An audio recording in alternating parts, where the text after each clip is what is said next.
देवघर आणि देव्हारा याविषयी अति महत्त्वपूर्ण माहिती जे आपणास अवश्य माहीत असायला हवे। देवघर हे स्वतःच्या पैशाचेच असावे।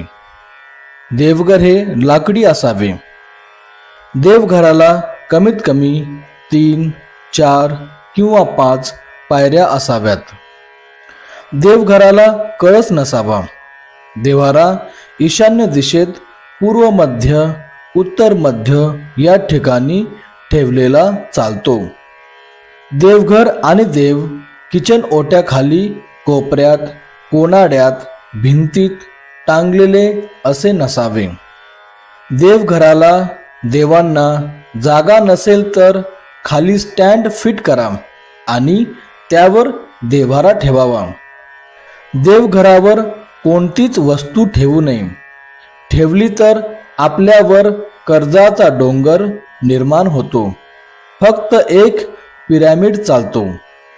लाकडामध्ये साग, चंदन, औदुंबर, शीसम, वड, पिंपळ, आंबा, खैर, कडुलिंब, देवदार वृक्ष या झाडांपासून देवघर बनवलेले चालते।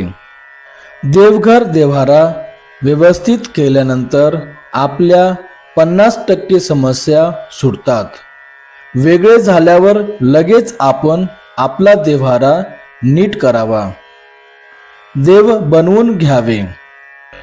कुलधर्मानुसार जेव्हा पक्वान्न वेगळे शिजवले जाते, किचन वेगळे होते, त्यावेळी देवघर देव हा विभाग वेगळा होतो। देवी देवतांचे फोटो मूर्ती बसलेल्या अवस्थेत असावे। विठ्ठल रुक्मिणी बालाजी यास अपवाद। 3 इंच पेक्षा मोठे देव नसावे। अंगठ्या शेजारील बोटापेक्षा मोठे नसावे। कुलदेवी खंडोबा भैरोबा पितर वारलेली व्यक्ती यांचे चांदीचे टाक चांदीचे देव बनवावे। डाव्या सोंडेचा गणपती बाळकृष्ण अन्नपूर्णा माता अखंड पिंड नाग नंदी विरहित एवढेच देव असावे। दिवटी बुधली असेल तर बाजूला ठेवावी। रिबीट फिट केलेले खोल फिटिंगचे देव नसावे। देव अखंड धातूचे असावे।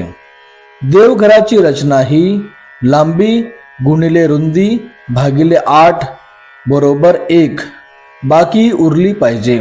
म्हणजे उदाहरणार्थ